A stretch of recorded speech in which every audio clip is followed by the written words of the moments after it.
नमस्कार, मैं हूं सुगंधा सत्या और आप देख रहे हैं सत्य विजन न्यूज।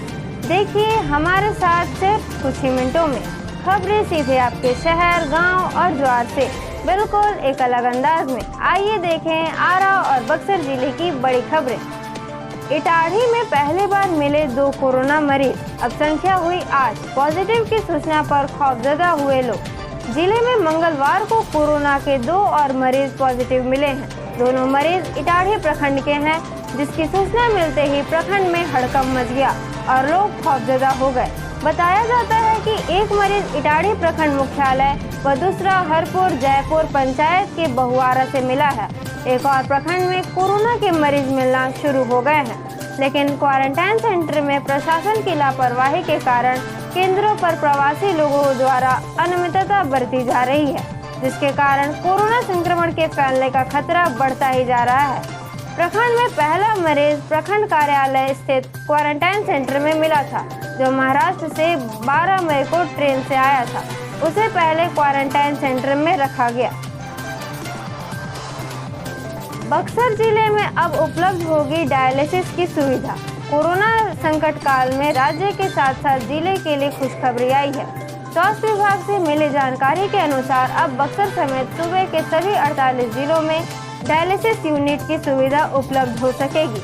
पूर्व में राष्ट्रीय स्वास्थ्य मिशन के तहत लोक निजी साझेदारी के अंतर्गत राज्य के 19 जिलों में डायलिसिस इकाई की स्थापना एवं संसाधन करने के लिए राज्य स्वास्थ्य समिति बिहार द्वारा nephro care health services private limited Hyderabad के साथ इकरारनामा हस्ताक्षरित किया गया था।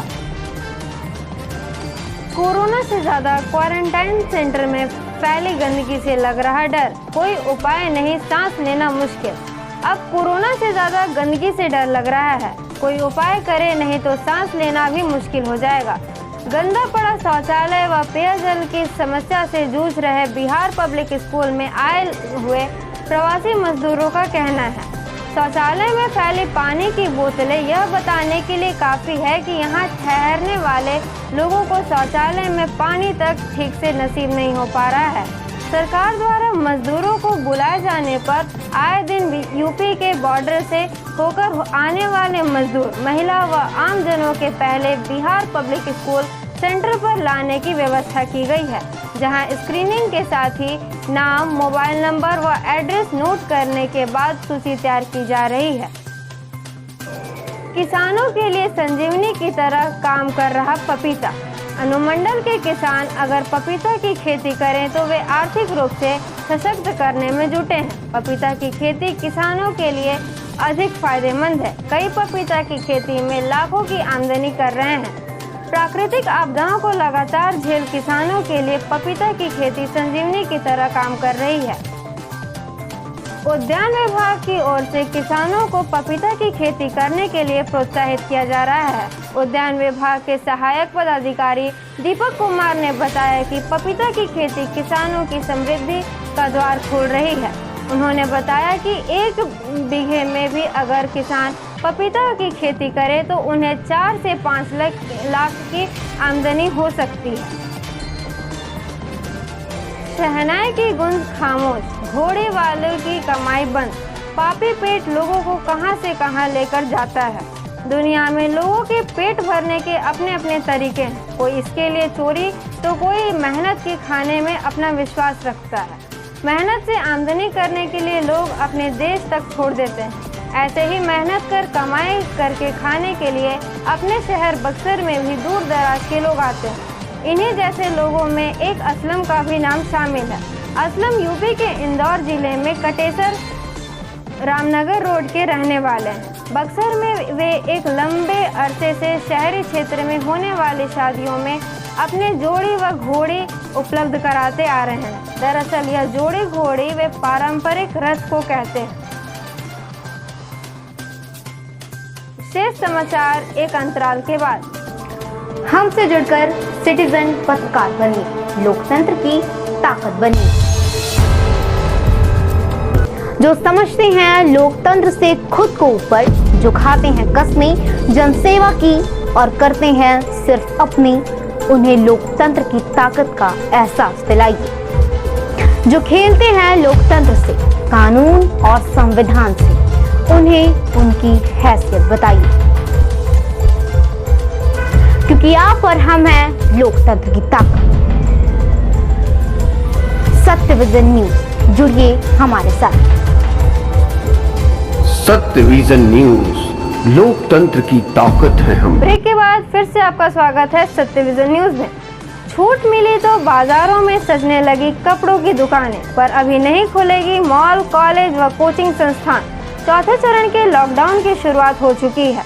काफी दिनों से कपड़े व रेडीमेड की दुकानों में ताले लगे हुए थे, लेकिन गाइडलाइन के बाद अब न सिर्फ कपड़े की दुकानों के ताले खुले, बल्कि इसमें ग्राहकों ने खरीदारी भी की।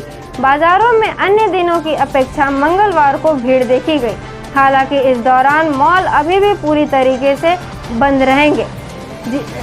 बक्सर के जिला प्रशासन ने भारत सरकार के गाइडलाइन के अनुसार अभी कंटेनमेंट जोन एवं अभी प्रखंड मुख्यालयों के रेड जोन को छोड़कर उपभोक्ता वस्तुओं, जिसमें कपड़ा की दुकानें भी शामिल हैं, नियम से खोलने की अनुमति दे दी है। ग्राहकों के लिए अनिवार्य होगा कि वे क्षेत्र के निकट दुकानों में खरीदारी के लिए जाएं। कोरोना वायरस संक्रमण की जांच की गति धीमी। अब तक सिर्फ 7% नमूनों की जांच हुई। भोजपुर जिले में जहां एक तरफ प्रवासियों की संख्या रोजाना सैकड़ों में बढ़ रही है, वहीं दूसरी तरफ संक्रमण की जांच गति काफी धीमी है। अब तक महज 748% वायरस संक्रमण की जांच के लिए सैंपल पटना भेजा गया है। जांच की यही गति रहे तो जिले के क्वारंटाइन केंद्रों में रह रहे 12,000 से ज्यादा लोगों की जांच करने में कई माह तक का समय लग जाएगा। दूसरी तरफ दूसरे राज्यों से प्रवासियों के आने की संख्या रोजाना सैकड़ों में बढ़ रही है। जांच की गति धीमी होने के कारण क्वारंटाइन केंद्रों में रह रहे प्रवासी मजदूरों में नाराजगी फैल रही है। दूसरी तरफ वायरस का संक्रमण तेजी से जांच नहीं होने के कारण फैलने की आशंका ज्यादा बढ़ गई है। बीएड विभाग के कर्मियों को सेवा मुक्त करने के मामले ने तुल पकड़ा। शिक्षा विभाग ने लिया संज्ञान। वीर कुंवर सिंह विश्वविद्यालय के नूतन परिसर स्थित शिक्षा विभाग में संविदा के आधार पर कार्यरत 2 कर्मियों को कोविड-19 महामारी के समय सेवा मुक्त करने का फरमान जारी करना विश्वविद्यालय प्रबंधन को महंगा पड़ने लगा है। शिक्षा विभाग के उप सचिव विकास को लेकर कुलपति प्रोफेसर देवी प्रसाद तिवारी से पत्राचार किया है। उप सचिव ने बताया कि दोनों कर्मी शहला प्रवीण एवं सुनील कुमार सिंह ने ईमेल के जरिए शिक्षा विभाग को आवेदन दिया है। आवेदन में श्रम संसाधन विभाग द्वारा जारी पत्र की छाया प्रति भी संलग्न किया गया है, जिसमें सभी मुख्य सचिव को संबोधित किया गया है। प्रवासी मजदूरों का तैयार किया जा रहा है डेटाबेस। आरा भोजपुर जिले के क्वारंटाइन सेंटरों में 10 दिन से रह रहे प्रवासियों के लिए बड़ी खुशखबरी है। संकट का सामना कर रहे इन प्रवासी श्रमिकों को अन्य सुविधा देने के लिए बिहार सरकार के आदेश पर श्रम विभाग और उद्योग विभाग ने सभी प्रवासियों की पूरी डेटाबेस तैयार करना शुरू कर दी है। सबसे पहले श्रम विभाग हर श्रमिकों को उसके पूरे परिवार का नाम और पता के साथ आधार कार्ड, पहले कहाँ काम करते थे, किस मिल में करते थे और उनके साथ कौन कौन लोग थे, इस कार्य में उनको दक्षता हासिल है, सभी के साथ 19 प्रकार की जानकारी लेकर उसका पूरा रिकॉर्ड तैयार कर रही है। पहले होटल चलाते थे, अब बेच रहे हैं सब्जियां। कोरोना संक्रमण के बाद हुए लॉकडाउन के कारण छोटे होटल, चाय नाश्ते की दुकान चलाने वालों के सामने सबसे बड़ी संकट सामने आ गई है। कुल 59 दिनों से दुकानें बंद होने के कारण छोटे होटल संचालक व दुकानदार के सामने भूखमरी की समस्या सामने आ गई है।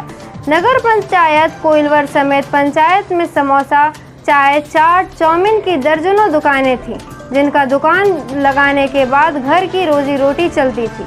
लेकिन लॉकडाउन के कारण ऐसे रोजगार धंधे चौपट हो गए हैं, जिस कारण अब चाय नाश्ते की दुकान चलाने वाले गिने चुने दुकानदार आलू और हरी सब्जी बेच रहे हैं। कोइलवर में अनिल, साव, चिंटू, सुरेश, जितेंद्र समेत कई होटल चलाने वाले दुकानदार सब्जी बेचने लगे। इसके साथ ही यह समाचार बुलेटिन समाप्त हुआ। हम फिर मिलेंगे अपने अगले बुलेटिन में कुछ और समाचारों के साथ। तो दीजिए हमें इजाज़त। नमस्कार, आदाब, सत श्री अकाल।